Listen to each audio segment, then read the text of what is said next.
malaking kawalan to si ano no? Si Jason Castro no. Yan, the stabilizer, the blur, the stabilizer.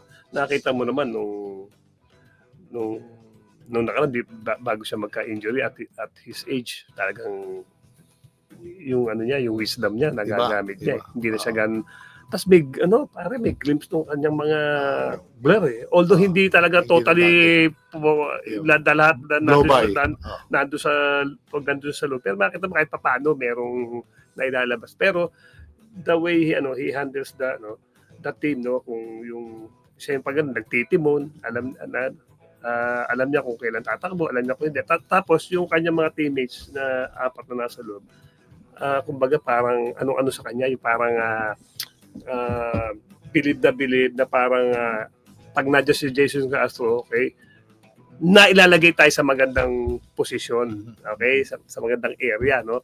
Ngayon, wala si Jason Castro, okay, si Renan Batak ang maganda nito, kaso nag-injury naman ngayon, di ba? Si Rason, may mga pinasok nga, okay. Sana kung pinasok ito, pampalalim. Si Miano, si Almo Bosotos, kilala natin yan, yan. Tapos to si Brandon. Tapos si Heading kahit paano, yan. Si Heading okay yan, kapalit. Kaya lang kung injured din si Renan Batak, sayang ito kasi hatakin mo rin yung playing minutes ni Renan Batak sa mga ito eh. Sana ang nakita ko sana is healthy, then pinasok ito. Mas lalalim. Kasi Renan Batak is now playing a different level of basketball, di ba? Wala naman akong negative against dito mga nandun. Pero siyempre, iba yung may championship experience ka na, tumaas na rin yung level mo. Alam mo, pare, sa basketball, pare, iba yung mga tinatawag na pandiin eh.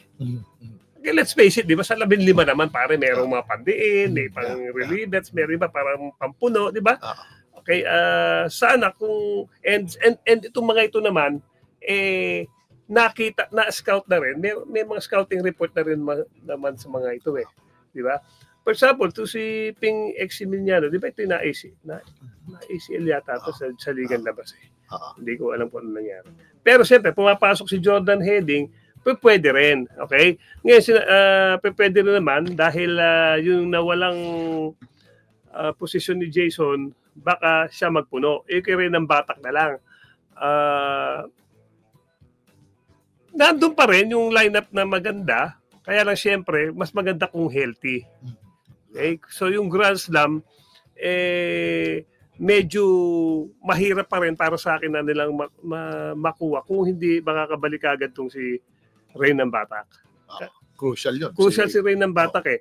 Parang sinabi mong parang kumuha ka na isang kunyari sa Alaska. Kunyari, Jolas siya. Pag wala si Jolas, kahit sino ilagay mo, wala si Jolas eh.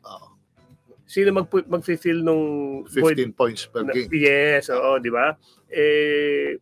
Although okay naman ito, pero siyempre ito, mga alam mo yun, pang reliever to na quality minutes ang bibigay nito eh. Hindi natin lang, hindi naman makukuha nito yung playing time na ibinigay kay Renan Batak eh. O sana ganun. Di ba? So ito sa tingin ko magbabago ng ng sistema si Coach Chotre sa pag kung sino ba ang talaga magiging go-to guy nila. And isa pa sa magiging problema dahil scouted na to, kung nandiyan siya rin ng Batak, ako yung kalaban, Optana, Renan Batak. Yan, di ba? Orin ba? Heading. Orin. Yan ba? Sino? Orin? Kim Orin o Inebre? Inebre. Ayan. Yun, di ba? So, kung ikaw, meron ka pinoproblemang ito. Pero pag nawala si Renan Batak, gumagaan yung game plan mo. Defensive game plan. Di ba? Ako, kukonsentrate lang kay Optana at kay Heading. Pero kung Renan Batak ka, kahit na paano, yun. Iba yung marami kang pinoproblema. Iba yung bala yun eh. Doon lumalabas yung kasabihan, let the other guys beat you. Beat us.